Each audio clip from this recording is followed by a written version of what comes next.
When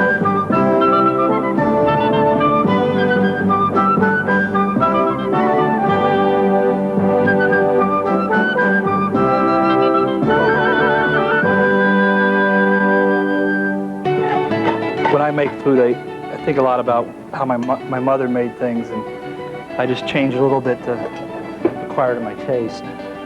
In my taste. Yeah, into yours. That means no onions and no mushrooms.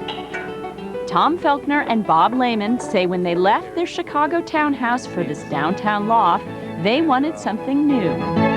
Our Chicago home, it was a town home. It was mainly antiques, traditional furniture, Persian carpets, that kind of thing.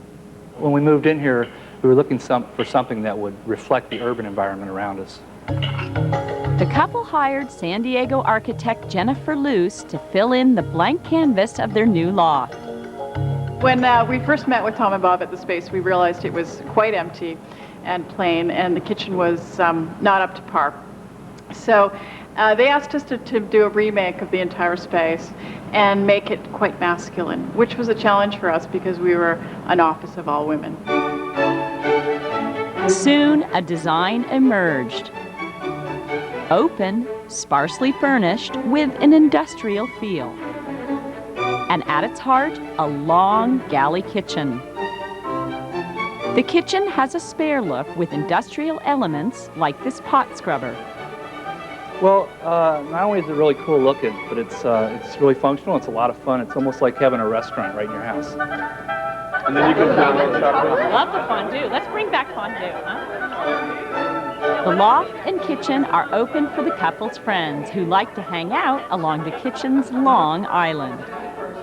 I'm more of a quiet person, but I also, at the same time, own a nightclub. So I have to be out there and a little bit more social. And I kind of use that same sense with my kitchen as, I like to have my own space in the kitchen, but I also want it to be very open to the rest of the room and to the people that I have over to entertain. I want to be able to be out there in the same way as I would at my club.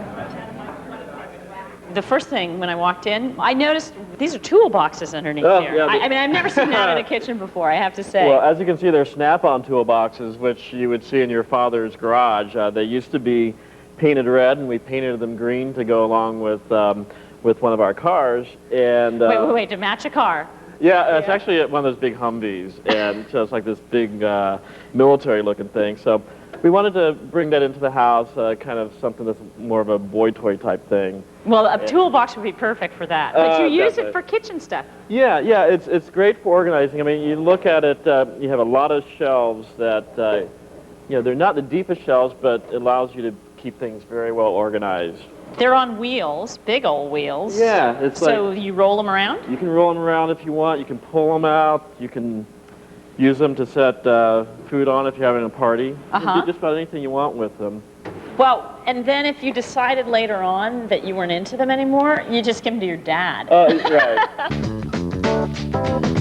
The counters are unusual. An unpolished granite called bluestone laid extra thick for a rough-hewn feel.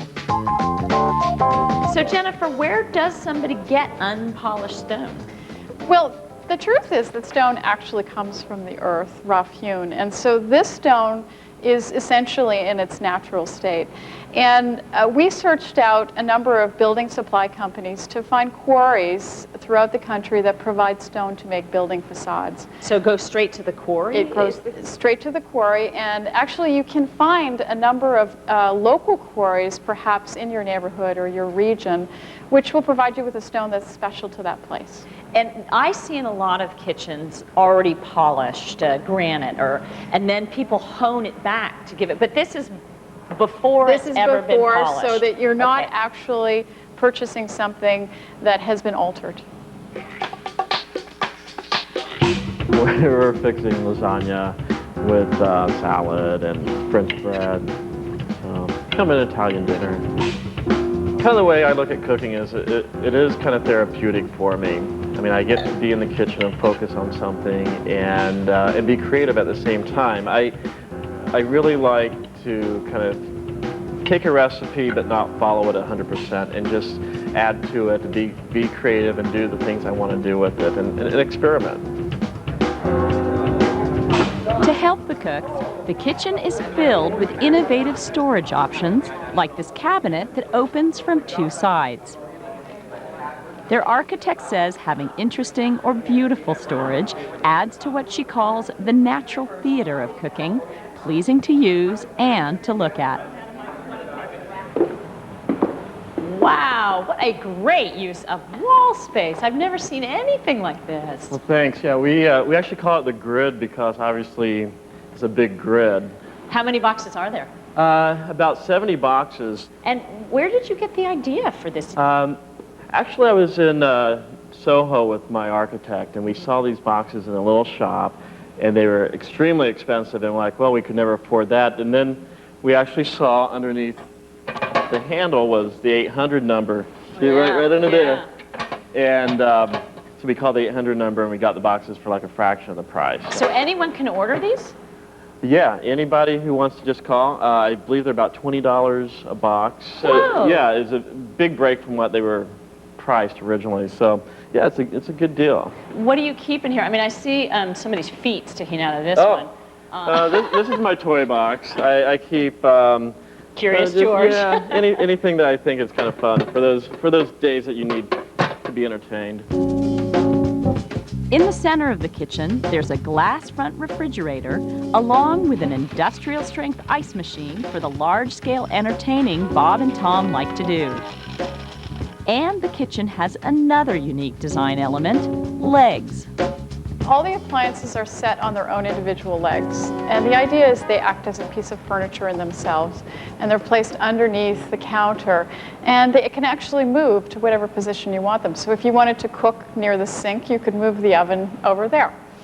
The other thing that we discovered was there are actually some very beautiful appliances, and in our eye, they were actually pieces of art. So to set them on their own feet is like to set them on a pedestal like a sculpture.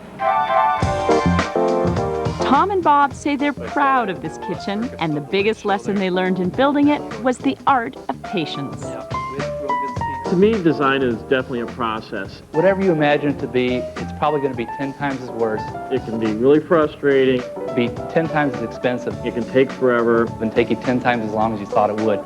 But at the end of the day, You're just overwhelmed and you're really, really happy.